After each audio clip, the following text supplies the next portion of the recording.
Hello, friends, and welcome back to Malicious Compliance Stories.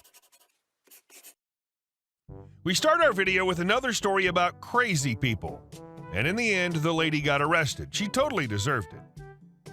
But before we begin, don't forget to subscribe to our channel if you're new here and turn on notifications so you don't miss a new video every single day. Here we go. Do I look like the garbage man? This happened just last week, and honestly, it felt like a car accident. You know how during an accident everything slows down and it feels like you're starring in your own live-action film? Well, this was just like that. For background, it's deep winter in my town right now. Streets are covered in snow and detritus from the sidewalk. It's fairly miserable. About 3 days after our latest snowstorm and 2 missed trash pickups due to the horrible weather, a sanitation truck finally shows up and the guys start clearing the mini mountains of garbage off our sidewalks.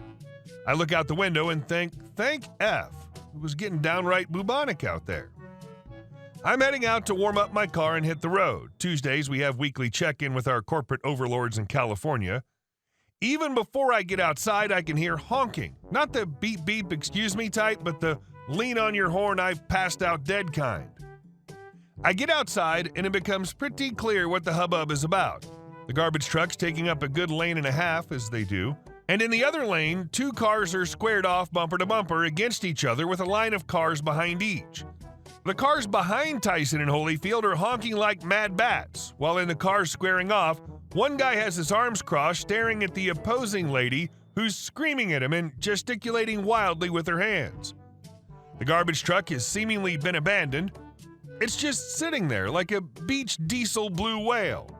The line behind the cars facing off are beginning to stretch down the road in both directions. My car is a glorified piece of crap that I know will take 15 minutes to warm up, so I start her up and stand back to enjoy a smoke in the morning's entertainment. While I'm at it, I take my garbage pail and dump it into the back of the Santa truck. I think you guys can see where this is going. When the crazy old bat squaring off with the other guy sees me doing this, she starts yelling and gesticulating at me. I can't hear a effing word she's saying, so I head back to my sidewalk and light another. Eff it, I ain't going nowhere. Might as well kill myself slowly with these jerks. The crazy old bat flies out of her car and rounds the back of the garbage truck, nearly killing herself. LOL, it's slippery AF, and comes charging at me. She's about 3 feet from me when we have the following exchange. She's obviously COB, crazy old bat, and I, me. Marlboro Man. COB. Move your effing truck. Me. Sorry? COB. I said move your effing truck. I'm late to work and you're blocking the entire block. Me. Sorry, miss, that's not my truck. I'm just COB. I just saw you tossing garbage just now, you lying piece of crap. Now, move your effing truck. The last bit she screams like a banshee and I hadn't noticed people were outside their cars now just watching the confrontation. F you effing piece of crap! Don't you smirk at me! After this all went down, the guy she was squaring off with came up to me and said I had a frozen smile on my face the whole time she was screaming at me. Me. Miss, that's my house behind me. I'm just warming up my car, so please F off back to your car like a good girl. Triggered. She actually takes a half-hearted swing at me. She misses me but gets part of my cigarette as I move my hand to block. She's wearing woolen mittens and the cherry gets stuck on her worldly hand, singeing it slightly. She proceeds to fly into a rage, but I move out of the way as she lunges at me. She misses me again and nearly falls into a snowbank. Up the street, I hear a siren and I'm thinking, thank F someone called the cops. I can see, however, that it's not the cops, it's an ambulance and a fire truck. They can't get past the line of cars, it's a 2-lane road, so pretty soon a small army of EMS guys are rushing up my street. They run past me and the COB across the street, and 10 minutes later, they're stretching out the garbage guy. Turns out he'd had a stroke as he and his coworker were clearing out the dumpster in the commercial lot across from my house.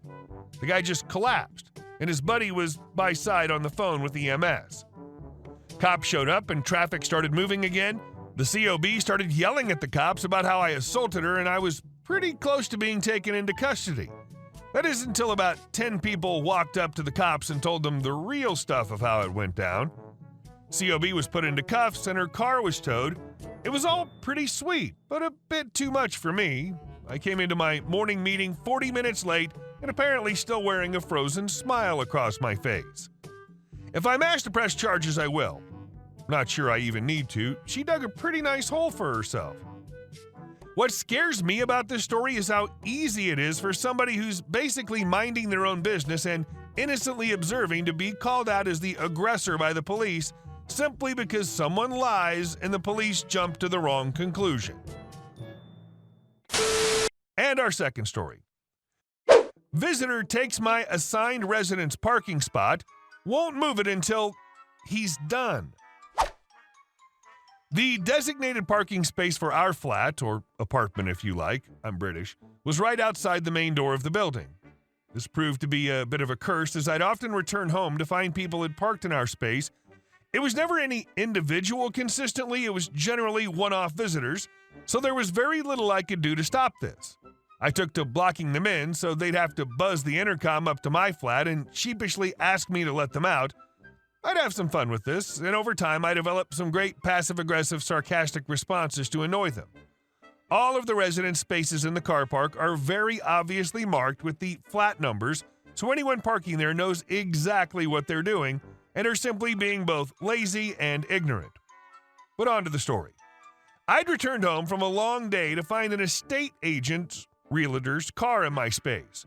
When I got up to my flat, the door to the vacant flat next to mine was open, and there were voices coming from inside. I popped in to find the estate agent standing in the corridor. I politely told him he was in my space, and could he kindly move his car so that I can park. His response was a rather brash and dismissive, "Yeah, I'm a bit busy here, mate. I'll come and move it when I'm done, yeah." The couple looking around the flat then emerged from the lounge and were obviously surprised to see me, some randomer standing in the flat. Me, "Oh, sorry guys, I live next door. I just popped in to check up as the door was open." Them, "Ah, nice to meet our potential new neighbor. So tell me, what's it like to live around here?" Me, now staring straight at the estate agent, "Well, we won't be here much longer. The freight trains that run by at 2 a.m. every night are killing me. There's a power cut at least a couple times a month, and now that my girlfriend doesn't feel safe around here after those news reports about the park opposite, we'll probably be gone before you guys move in. Well, nice to have briefly met you." I turned around and walked out. Enjoy losing out on your sales commission. It would be perfect to block them in, then say, "I'll come and move it when I'm done." Yeah. And our next story. Handyman stories. So basically, my dad works as a handyman who manages several of his own commercial and residential properties. He also has a pretty big heart for helping those in need. However, some people are complete jerks in return. And here are some of their stories. Asked by neighbors to trim their trees after seeing him trimming some of his own, spent 7+ hours trimming these trees, talking 8 overgrown trees that haven't been trimmed back in years, and hauling the branches for free. Neighbors proceeded to complain that the trees were cut too far back and no longer canceled the traffic noise. Went to assist renter who had his door jammed and was unable to unlock it. Renter decided he could not wait 20 minutes and tried to go through the window, which had an AC unit that my dad had given to them for free when they moved in because it had been left by the previous tenant. Ended up smashing unit on the ground. When Dad arrived, requested a brand new AC unit. Agreed to hire a previous renter after listening to his sob story, told the renter to paint some baseboard. Renter ends up bringing his wife over to hold his paint tray for him as he's unable to bend down frequently due to back pain. Never gave a good answer as to why he couldn't use the sawhorse or mini ladder. Payday hits and he demands the wife be paid as well, despite not being hired and doing nothing besides holding a paint tray. Local nonprofit association was unable to afford rent after a price increase. Dad offered a space at one of his commercial buildings rent-free as his mother was an avid supporter of the association. The association refused because it was on the second floor. Association did not require wheelchair access or anything. Your dad sounds like the best neighbor in the world. It's true what they say, no good deed goes unpunished. And our last story. I trespassed You pay for the damages. Not my story, that of a colleague who trained me for my job. I'll call my colleague Dan, not his real name. Dan was a train dispatcher, now retired. The job requires us to make sure that trains can arrive and depart safely at the right platform and whatnot. We're basically boss of the station and responsible to ensure safety of people working on the tracks. Just to give you a little insight on the job. Well, Dan has 3 crossings under his control where the gates block the whole street. So to ensure that nothing is locked in on the tracks, there are cameras, no recordings, just a live picture, that need to be checked before we can allow a train to cross. There's always some idiots who think they can make it even when the gates are lowering already and even though the traffic lights turn red before the bars even move. And so was our entitled dude, ED from here on, this time. He drove a very new, very expensive sports car and sped under the gates, but didn't make it. While leaving the crossing, the gate fell on his car. Both car and gate were damaged, but ED wouldn't stop. He drove off just to get the cops and a lawyer involved. ED actually tried to sue the train company for the damages on his car. Big mistake. ED was laughed right out of court. Instead of being paid for his damages, he got a fine for trespassing, for driving over a red traffic light, and had to pay for the damages on the gate, and for his own car, of course. Usually nothing happens to these idiots because we can't track back who decided risking their lives would be worth 5 minutes. But this guy's greed dug him his own grave. How stupid is he? And the lawyer did not know how this would play out. Hey guys, thank you all for watching the video. I'll see you in the next one.